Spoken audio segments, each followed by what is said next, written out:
And culture is something which is like air. It is invisible, Yeah. but its effect can be felt and seen. And if you can get the culture piece right, Mm. almost all other things fall in place. They get sorted. Whenever we speak about culture, automatically there is a set of rules or a set of principles, values, which immediately come to our mind. And in fact, you even spoke about, what would somebody who's there for 24 hours within Veranda's culture, what would they imbibe? Welcome to Culture Café, a vibrant and inspiring podcast series brought to you by the Confederation of Indian Industry and Avtar, celebrating 25 years of shaping inclusive workplaces. In this milestone year, we bring you transformative conversations with leaders who are redefining workplace cultures. From boardroom wins to human movements that changed everything. These conversations are your backstage pass to how organizations thrive one connection at a time. In this episode, we have with us Vivek Sapre, Group CHRO, Veranda Learning Solutions, offering insights into how strong leadership and people-first strategies can redefine workplace culture. A very warm welcome to all of you for this podcast of Culture Cafe, brought to you by the Confederation of Indian Industry and Avatar, celebrating its 25 years of powering workplace cultures. I have the great pleasure of having with me today on this episode of Culture Cafe Mr. Vivek Sapre, Group Chief Human Resources Officer at Veranda Learning Solutions. And in this episode, we are going to be talking to him about all things culture. And without further ado, let me first of all welcome our guest to the show. Vivek, it's wonderful having you with us here. Pleasure is all mine, Dr. Saundarya. I am honored. Thank you so much. Thanks a lot. Um, yours is one of those really interesting profiles, and you've had some fantastic growth, very accelerated growth in a short period of time. And more than the aspects of the work that you have done and in different organizations, what two points really stood out for me? So, what stood out for me where one is the tech enablement of HR that you have done, and the second is your passion for diversity, equity, and inclusion. So let me, get started with this conversation, Vivek, and let me ask you, with regard to your professional journey and work in the culture space, in the workplace culture space, why do you think a strong, defined culture is essential for any organization? So, Dr. Saundarya, I'll just take this opportunity to first convey that coming from the versatile background has helped me a lot. And it has helped me to see various cultures before I got into the role of head of HR and now CHRO last 10 years. And that has definitely helped. So culture, of course, is thought of by many as an initiative. And they will conduct culture workshop and so on and so forth. Correct. But to the organizations I've been part of, thankfully, culture is in fact enabler of all the initiatives. Super. And culture is something which is like air. It is invisible, Yeah. but its effect can be felt and seen. And if you can get the culture piece right, Mm. almost all other things fall in place. They get sorted. And it's otherwise also, it's other way around also. If culture is not what we want, then a lot of great initiatives and strategy will not work the way they should. So we pay a lot of emphasis on culture and values. And when it comes to culture, two segments we pay a lot of attention upon. One is new joiners to the setup, because that is where you want to imbibe the elements of culture and more so towards the interns and the management trainees. And that is where we have a philosophy that they should get supervised by mid-level and above in the initial years of their nurturing and handholding and mentoring and all.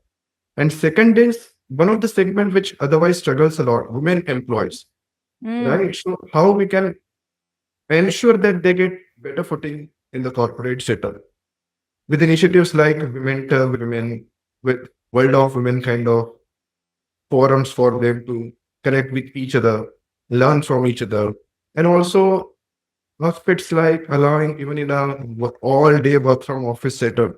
Most of our women employee will be a 1 day work from home. We call it pink day, so on and so forth. So these two segments we pay a lot of attention upon. And second Excellent. career for women has been a program which I have been championing wherever I have been part Very of. So nice. where probably Avtar is what I had gotten connected a couple of years back when I joined Veranda Thank to you. see how we can work together. Yeah. Thank you. Thank you so much, Vivek. And I just loved when you said that culture is like air. And if you get the culture piece right, if you've got that sorted, then you have literally got everything about the company sorted. I mean, truer words couldn't have been spoken. Um, so, if somebody, this is my next question to you, if somebody spent 24 hours within Veranda Learning, Well, what would be that moment during their day or during that time which would actually tell them a lot about the culture at Veranda and the leadership style? so at Veranda, what we essentially believe is empowerment. Okay. Right from the top, right from the holding company to all 14, 15 odd subsidiaries over here at Veranda. The work style is you'll be given direction, you will be given a task, activity, initiative, and then you'll be empowered that how you want to go about it, your method, your way of doing things. Even for subsidiaries, the acquired ones, it won't be that all the strings will be pulled from the holding company. A lot of empowerment and space, innovation, scope for that will be given to subsidiaries, to leadership, to management, Right. at all this. And they will be allowed to do their things their way, focus on business. Mm-hmm. Holding company will take care of arriving at and allowing synergies, will take care of some of the aspects like how to manage regulations and compliance, how to go for the fundraise, so that the promoter, founder, or the subsidiaries are able to be focused. And so you won't come across a day, a 24-hour at Veranda where it will be a lot of meetings and reviews because you'll be given task, assignment, project, whatever, and then it is your way, you how you do, and towards the reasonable time frame, there will be kind of a feedback loop or a follow that Okay. where are you, has it been closed? But long meetings, 20 people joining in that meeting, where probably two phone calls would have sufficed. You won't come across that at Veranda. And things thereby would be in a very calm, composed, and then methodical.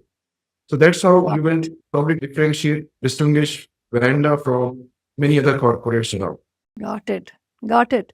Very nice. So it's a fairly calm and very composed culture, and one where everyone, all the holding companies, I mean, the group companies, the acquired organizations, which are all part of the group, they have their own independence and they also network among each other.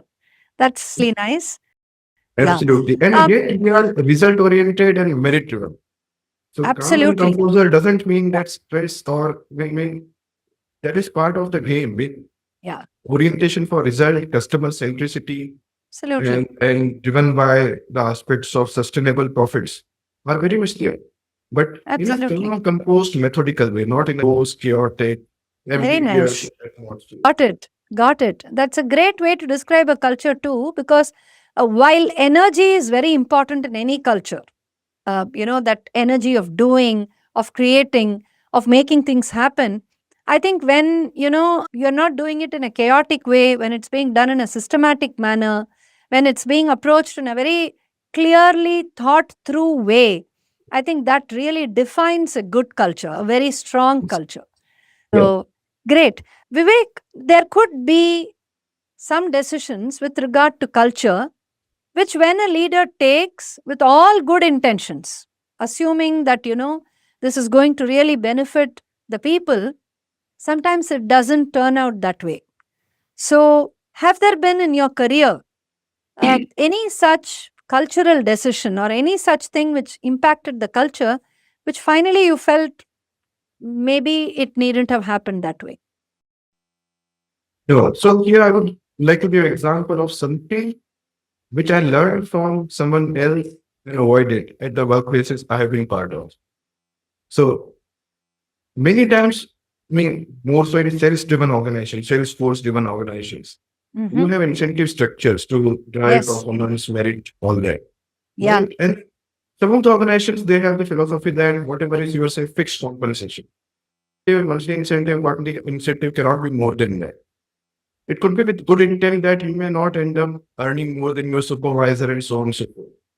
But what I believe and what the organizations I have been part of believe that performance should not be capped, cannot be Mm. capped, and thereby incentive cannot be capped. If you earn more than supervisor, so be it. If you are a field force person and you are ending up earning more than your supervisor, through your own performance and effort, so be it. Organization will benefit, the supervisor is going to benefit because his or her targets are also going to get achieved. So this is something we looked at around, saw it as a barrier to, in fact, optimizing performance. Mm. And that is where we thought, yes, Yeah. supervisory and their sentiments have to be taken care of. But they also should be knowing that performance matters, individual performance matters. And Yeah. in their own good, if they are out and nurture their team members, that they are able to achieve more than what their own monthly salary is. Nothing like it. That's Nothing like it. fantastic. Absolutely. And I really like the powerful thought behind what you just expressed, Vivek. The fact that, if you're going to cap somebody's incentive, you're in effect capping their performance. It then means that, they are going to only work to that extent because they know that even if they brought out their best, it's never going to be able to touch a new level. So And, this was quite profound. and Thank you then so the much. cultural, yeah, and the cultural element of merit driven organization, customer Yeah. centric organization, we also take Yes. it. So, Yeah. Absolutely. Absolutely. See, so that's where the entire thing about, the industry that Veranda is in, that actually becomes very interesting. See, you are a tech first, tech driven, digital native organization. So, technology would be playing the very, very important role in this. But sometimes technology does tend to alienate humaneness, in fact. So, how do you deal with that? How do you ensure that the cutting edge aspects of technology are going hand in hand with the deep sense of empathy and people first focus? so here I would bifurcate it into two. One is employee facing and other is customer facing as well. So Mm. when we are looking at employee, I mean today HRIs, HRMS are very capable, right? From onboarding, induction, till exit interview, and everything can be system generated, system based. But we ensure it is very human driven. Mm. So our inductions, our welcomes, our induction training, our supervisory development training, leadership development training, coaching, mentoring assignments, whatever. And along with that, all the employee lifecycle initiative till say one decides to move on a exit interview. We ensure even though it is system enabled and everything is available on the system, human touch and interface happens. Mm. Likewise, on student side also, I mean it can be all dashboards and auto-driven functionalities, AI answering, chatbot answering. Yet we ensure that our faculty is like coach and mentor. In some of the programs, in fact, we will be assigned a formal mentor and coach who will be beyond the usual classes, will Okay. be addressing your queries, questions, so on and so forth. Right? So Nice. it can be done by AI, it can be done by bots, and it has also been there. It's not that we are not leveraging technology, we are like leveraging it like the best possible probably. At the same time, the human touch interface we are not missing it. And we are Yeah. ensuring it's a glue which keeps our students and employees connected. Super. Um, Vivek, for an edtech company, teachers, content creators, tutors, people who are actually the ones that deliver the the learning experience. Now they're core to what you do. They are core to the solution or the service that's offered, but they're also a little outside. So, for instance, if you're going to be putting together, a course or some kind of a skilling program on a subject which requires an SME, a subject matter expert, that individual is probably a little outside your environment, and you bring them in to deliver it. How do you Hmm. make sure that they feel connected to Veranda's culture? I mean, do you make sure that they also experience that culture, or are they kind of outside it? So, like I was mentioning, if you spend 24 hours in veranda, you will see empowerment. Yeah. Right. So that is something which is extended across. So when we look at teachers or faculty, there are probably three broad sets we have. We have schools, we have colleges, and we have kind of coaching institutes or various entrance Okay. exams. So Okay. in schools, the typical mindset of a teacher may not be going and looking beyond academics. Mm-hmm. But at Veranda, we have created programs where they can move into administrative roles, Oh, and they can move into hardcore product or tech side of pedagogy and academic science. And nice. way beyond that, they can move within organizations like a good faculty can also be a good coaching center faculty, not just in school, Yeah. right? And then a good administrative person in school, a dean or a principal, HOD, can be a good center manager managing a branch. Right. So we also have leaders where internal job postings and things they can move Mm. into assistant roles in. Okay. Again, I can give an example of colleges. So some subject matter experts will be like, I can give an example from Tapasyalis. In school, we have Veranda Curtain. In Okay. colleges, we have Tapasya group of colleges.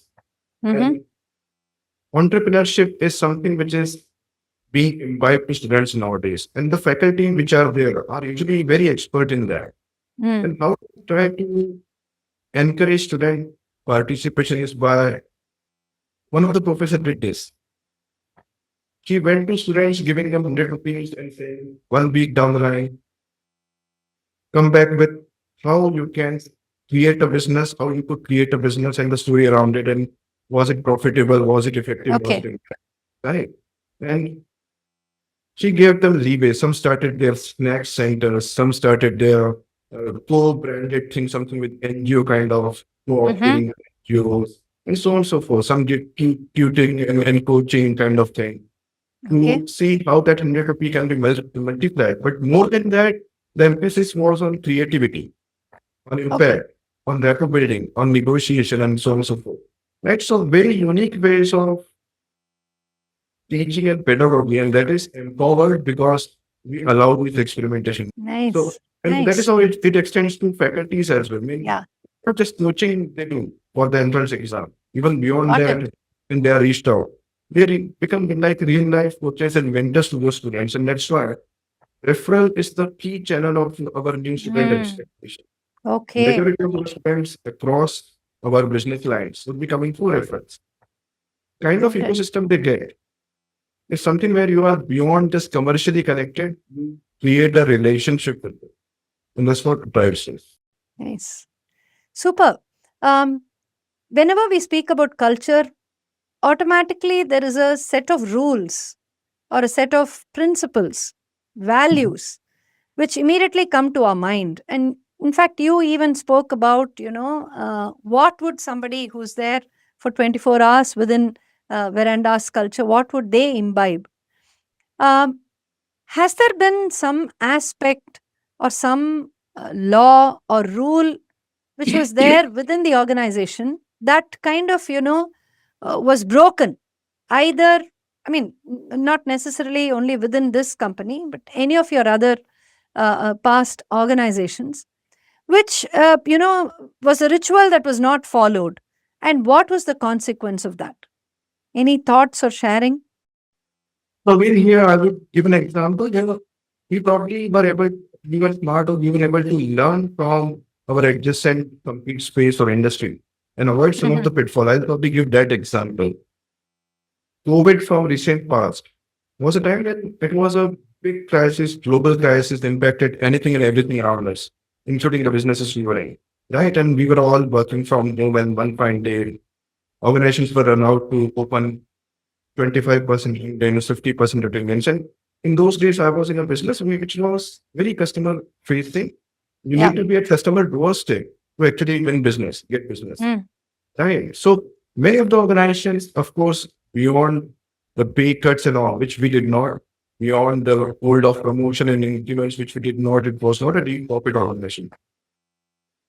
Invested in employees and we wanted whatever possible to be done for the employee. This is where organizations say, many organizations say leading by example and Mm. walking the talk, or the leader should set the precedence or be the role models, right? And at the same time, many such organizations were asking their field force to be in field, be at customer doorstep, while the leaders were sitting in their home doing OC.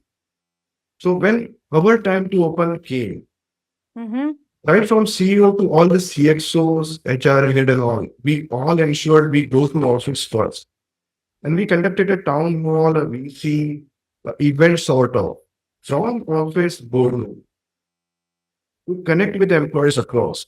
That guys, we want our business to restart. We want you to be in Sheen.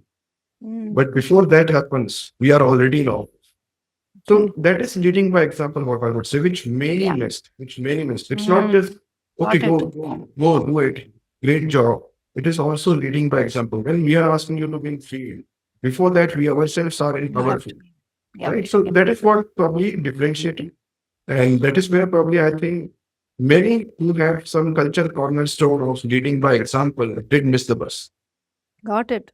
And the goodwill which That's created very, in employees yeah. was different. Right? They will listen to you, hear you, go that extra mile when you True. need. True. Right? So one example I can give, one of our customer service employee was Mm-hmm. asked for a statement of account by an employer, a customer, Okay. in physical form. In those days, local and metros were also not applying.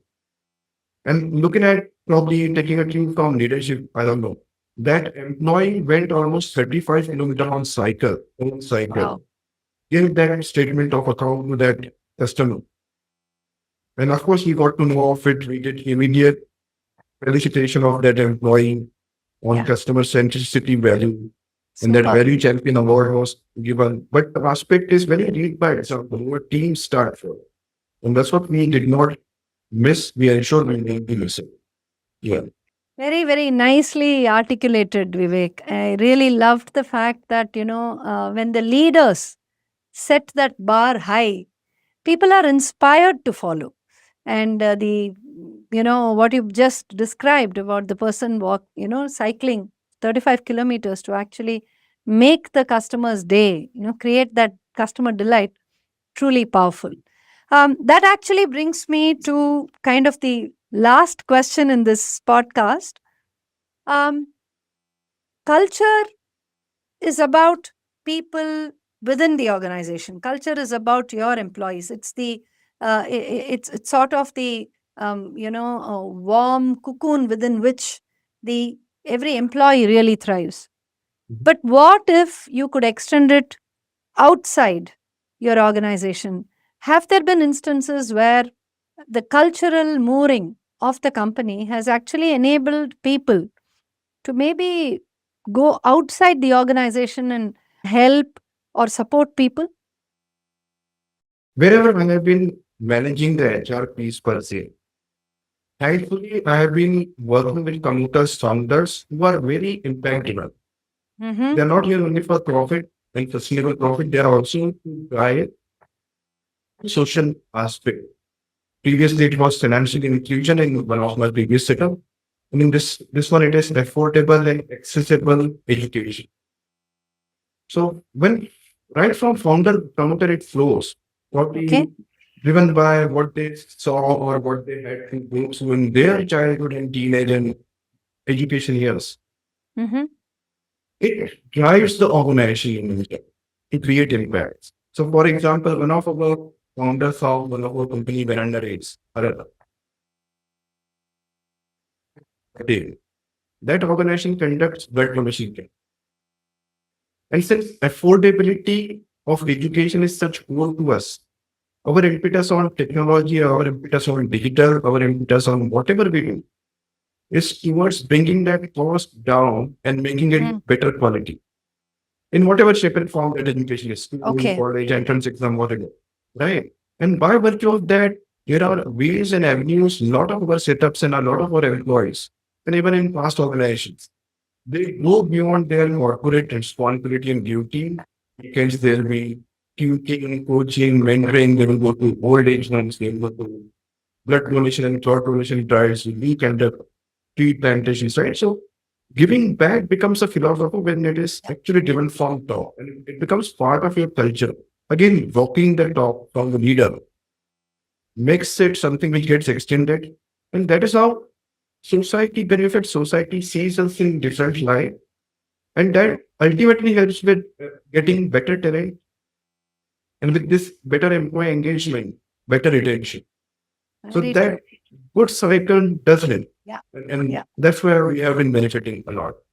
Fantastic. Lovely. I think you described it so beautifully. There was a visual image in front of me when I could see that, all of these actions kind of, create this virtuous cycle, which then yields benefit to the company in the Yeah. form of so many things: sustainability, better talent, access to, talent which you wouldn't usually kind of, be able to identify, all of these things. So, this was such a great conversation. Thank you so much, Vivek. In fact, you made me visit some of the memories which are probably at the back of my mind. And they help you revisit and then reestablish Yes. some of the things which maybe are Yeah. there. Thanks a lot. When you were speaking, I was doing the same thing because you were describing several of these, experiences, happenings, Mhm. and you were really kind of, sharing how leadership and the role modeling of traits is so Mhm. important down the line. I was thinking of many leaders that I have interacted with, and similar things. So such conversations are always a great treasure trove of memories which we are Yeah, able to tap into and access. So absolutely. this was so wonderful having you with us, Vivek. Folks, I really hope that you all had a great experience listening to Vivek Sapre, Group CHRO of Veranda Learning. And like me, you're also taking away many nuggets of wisdom with regard to culture and how it impacts everything within an organization. Thank you so much, Vivek, for joining us.